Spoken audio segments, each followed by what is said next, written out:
আসসালামু আলাইকুম রহমতুল্লাহ। আশা করি সবাই অনেক ভালো আছেন। আমি রায়হান আছি আপনাদের সাথে। এই হলো আমাদের বাড়ির মসজিদ, একদম ফুল কমপ্লিট। এটা হলো সামনের পাশ। আমি একটু চারপাশটা আপনাদের ঘুরে দেখাই।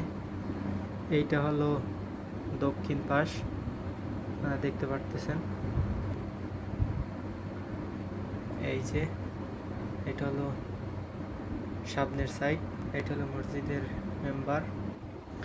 আলহামদুলিল্লাহ, 5 ওয়াক্ত নামাজ এবং পবিত্র মাহে রমজানের তারাবি এবং প্রতিদিনের ইফতার আয়োজন করা হয় এখানে ইনশাল্লাহ।